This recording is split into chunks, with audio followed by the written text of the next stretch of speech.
아간 바라문 석종께서 왕사성의 영취 안에서 많은 사람들을 모아놓고 설법하셨을 때의 일이다. 그 무렵 북인도에 현석성이라는 큰 성이 있어 거기에 월광왕이라는 왕이 살고 있었다. 이 왕의 모습은 극히 엄숙하여 그 몸에서는 달과 같은 광채가 나 눈부실 정도로 번쩍이기 때문에 월광왕이라고 불리었다고 한다. 이 왕은 4개의 주와 680개의 나라를 다스렸는데 나라를 중요시하고 있었기 때문에 백성들은 태평하였다. 현석성은 가로 세로 12일순이나 되는 큰 성으로 사방에는 4개의 문이 있고 문에는 누각이 있었다. 문도 누각의 창도 여러가지 보석으로 장식되어 있었다. 성 안의 도로는 항상 깨끗이 청소되어 있고 깃발이 줄지어 서 있는데 보석의 천막이나 진주 등으로 장식되어 있었다. 또 갖가지 향이 타고 있어 산들바람이 불면 그 향기가 온 성 안에 퍼졌다. 이처럼 현석성은 부귀하였고 아름답게 꾸며져 있었다. 하루는 월광왕이 성 안의 시장과 내 거리와 성문의 금은 동에 진기한 보물 많은 음식과 의복, 칠구와 의약품 등 여러가지 물건을 산같이 쌓아놓고는 북을 쳐서 월광왕이 모든 사람에게 재산을 나눠준다. 가지고 싶은 사람은 오라. 고 사방에 보고했다. 그러자 성 안의 주민은 물론 인도 곳곳에서 많은 사람들이 현석성에 모여와서 왕의 보시를 받았다. 재산은 적적하여서 빈손으로 돌아가는 사람은 하나도 없었다. 그러나 월광왕은 만족하지 않았다. 왜냐하면 백성은 가난하지 않았지만 왕의 부귀에 비하면 너무나도 큰 차이가 있었기 때문이다.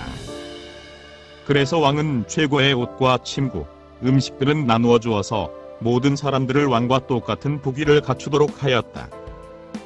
월광왕의 궁전에는 2100명의 신하와 대월, 지지라고 하는 두 대신이 왕을 도와주고 있었다. 특히 대월과 지지는 위엄이 있고 덕과 슬기가 있어 만 백성의 스승이라고 존경을 받고 있었다. 하루는 대월이 불길한 꿈을 꾸었다. 그것은 왕이 쓰고 있는 관이 검정색으로 변하더니 귀신이 와서 왕의 머리에서 그 관을 벗겨간 꿈이었다. 그는 꿈에서 깨어나자 크게 걱정하며 생각했다. 이것은 왕에게 무엇인가 좋지 못한 일이 일어날 징조다. 왕은 자비심이 많다. 무엇을 달라고 해도 그것을 거절한 일이 없다. 이것은 반드시 악인이 와서 왕의 목을 달라고 한 것임에 틀림없다. 그는 당당히 칠보를 가지고 인간의 머리를 만들고 만약 왕의 목을 달라는 사람이 있으면 그것을 대신 주려고 준비를 했다. 지지도 또한 불길한 꿈을 꾸었다. 그것은 왕의 사지가 갈기갈기 떨어지는 꿈이었다. 그는 곧 바라문을 불러 그 꿈을 점치게 하였다. 그런데 바라문이 말하기를 이것은 아주 나쁜 꿈입니다. 반드시 멀리서 사람이 와서 왕의 목을 달라고 할 것입니다. 그는 이 말을 듣고 자비심 많은 월광왕에게 어찌 이러한 재난이 온단 말인가 하고 슬퍼하였다. 또 다른 대신들도 똑같이 불길한 꿈을 꾸었다. 그것은 길에 서 있는 깃발이 쓰러지고 북을 쳐도 소리가 나지 않으며 부부와 부모 아이들이 이별을 하고 슬피 우는 꿈이었다. 꿈에서 깨어난 그들은 서로 꿈 이야기를 하고 한숨을 쉬며 말했다. 왕해가 만약 불길한 일이 생긴다면 이 나라의 백성들은 누가 구제한단 말인가? 우리는 이대로 있을 수는 없다. 이러한 사실을 아는지 모르는지 왕은 대신을 모아놓고 말했다. 내 수명도 앞으로 얼마 남지 않았다. 조금도 쉬지 말고 보시를 해주기 바란다. 그 무렵 향취산에 아간이라는 바라문이 살고 있었다. 총명하여 모든 재주를 갖추고 있었다.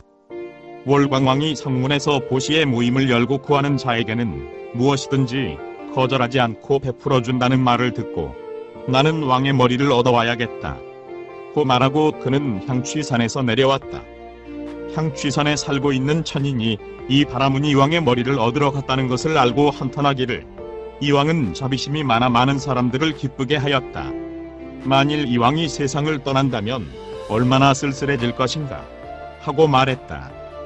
천인의 말이 끝나기도 전에 천지는 어둠에 쌓이고 달과 해는 모습을 감추었으며 우물의 물은 마르고 폭풍우가 일어나 흙먼지가 일고 나무가 부러지고 대지가 진동하였다. 그때 현석정 근처에 한 선인이 500명의 제자와 함께 살고 있었다. 그도 이 뜻밖의 흉조를 보고 슬퍼하였다. 왕의 일신에 화가 온다는 징조다. 우리들은 어떻게 해서든지 이 불행에서 왕을 구해드려야 한다. 하늘의 천인들도 모두 슬픔의 눈물을 흘리고 전국의 백성들은 두려움에 떨며 왕이 무사하기를 빌었다. 이러는 동안에 그 바라무는 현석성에 가까이 왔다. 성을 지키고 있던 천인은 왕 앞에 와서 말했다. 지금 향취산에서 한 악인이 당신의 머리를 달라고 옵니다만 제발 그놈의 말을 듣지 마시고 육체를 보전하십시오. 왕은 그 말을 듣고 몹시 기뻐하였다. 이제 나는 보시를 완전하게 할 수 있게 되었다. 한편 악인 바라문이 성 안에 이르자 문지기는 그 흉악한 모습에 겁이 나서 문 안으로 들여보내지 않았다. 월광왕은 이것을 알고 대화를 불러서 향취산에서 나를 찾아오는 바라문이 있을 것인즉 문지기에게 그 바라문의 입성을 거절해서는 안 된다고 명령해주기 바라오. 대월은 왕의 명령을 문지기에게 전하여 바라문을 성 안으로 들어오게 했다. 대월은 이 바라문을 보고 물었다. 너는 무엇을 얻고 싶어서 여기에 왔소? 그러자 바라문은 저는 월광왕이 자비심이 많아 구하는 자에게는 무엇이든 거절하지 않는다는 말을 듣고 왕의 목을 얻으러 왔습니다. 놀란 대월은 바라문에게 말했다. 바라문이여, 왕의 머리에는 피와 고름이 있어서 언젠가는 썩어버리고 만다. 그런 것을 얻어가지고 무슨 소용이 되겠소? 나는 칠보로 만들어진 머리를 가지고 있다. 또 여러가지 금은과 진귀한 보물을 가지고 있소. 그것을 모두 줄 테니 그걸 가지고 가서 자손 만대의 번영을 누리는 것이 어떻소? 그러자 바라문은 듣지 않았다. 저는 왕의 머리가 필요합니다. 다른 보물은 필요 없습니다. 두 대신은 어쩔 수 없이 한숨을 쉴 뿐이었다. 바라문은 왕 앞에 나가 왕의 발밑에 엎드려 절하고 합장하며 말했다. 듣는 바에 의하면 임금님은 모든 사람에게 보시를 베풀어 주신다고 합니다. 저는 왕의 머리를 얻고자 멀리서 찾아왔습니다. 저에게 임금님의 머리를 주시기 바랍니다. 바라문은 곁들여서 실을 한 수 지어 올리고 왕에게 부탁했다. 다시 없는 슬기를 구하는 사람이에요. 다시 없는 법에서 사는 사람이에요. 당신의 머리를 버리시고 보시의 덕을 완수하시옵소서.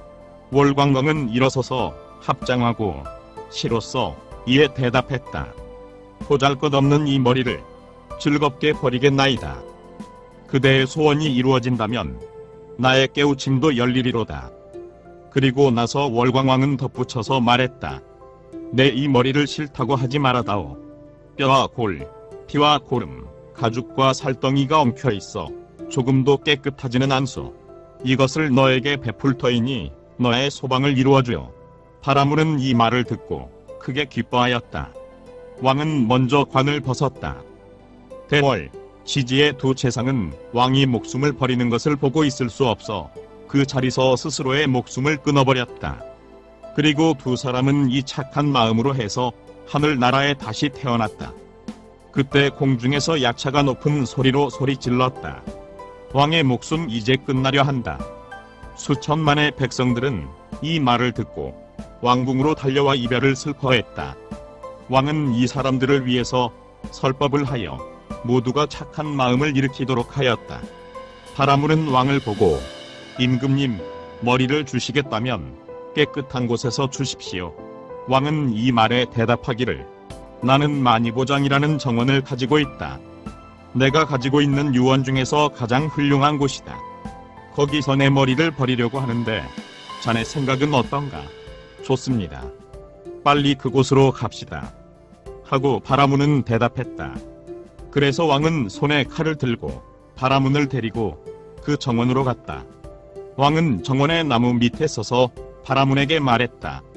이게 여기서 내 머리를 버리겠다. 자네 머리를 베어가십시오. 그러자 바라문은 내가 베어서는 보시가 되지 않습니다. 당신 손으로 베어주십시오.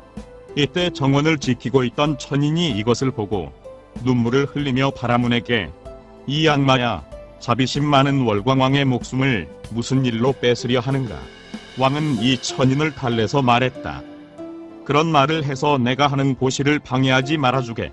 나는 과거 헤아릴 수 없는 오랜 동안 큰 나라의 왕이 되어 이곳에서 1000번내 목숨을 버렸다. 그때 그것을 방해하는 천인은 하나도 없었다.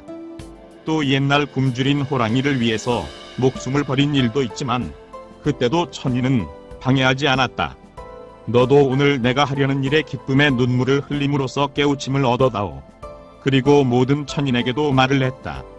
나는 지금 머리를 버린다. 그렇게 함으로써 전륜성왕으로 다시 태어나기를 바라지는 않는다. 제석천왕으로 고쳐 태어나기도 바라지 않는다. 번천왕으로 태어나기도 바라지 않는다. 다만 다시 없는 깨우침을 얻고자 하는 것만이 소원이다. 특히 모든 사람으로 하여금 깨우침을 얻도록 하는 것만이 소원이다. 나에게 또 하나의 소원이 있다. 그것은 사람으로 하여금 깨우침을 얻도록 하는 것만이 소원이다. 나에게 또 하나의 소원이 있다. 그것은 내가 죽거든 내 유고를 모아 이 만이보장원의 탑을 예배하게 공양토록 함으로써 깨우침을 얻는 계기를 마련하고 싶다. 이렇게 서원을 하고 나서 왕은 머리카락을 무수의 가지에 묶고 칼로 자기의 목을 베었다. 그때 대지는 진동하고 하늘에서는 갖가지 연꽃이 비오듯 쏟아졌다. 천인들은 이것을 보고 월광왕을 칭찬하여 맞이 않았다. 월광왕은 이제 부처님이 되었다. 그리고 향목으로 그 유해를 태우고 유구를 거두어서 만이원 및 성안의 네 거리에 탑을 세워서 예배 공양을 그치지 않았다고 한다. 이때의 월광왕은 지금의 석가모니이다. 대월, 지지의 두 재상은 지금의 사리불, 목갈라나이다. 악인 바라무는 대바다시다. 구독과 좋아요를 클릭해 주시면 불교 전파 및 불경 보급 사업에 많은 도움이 됩니다.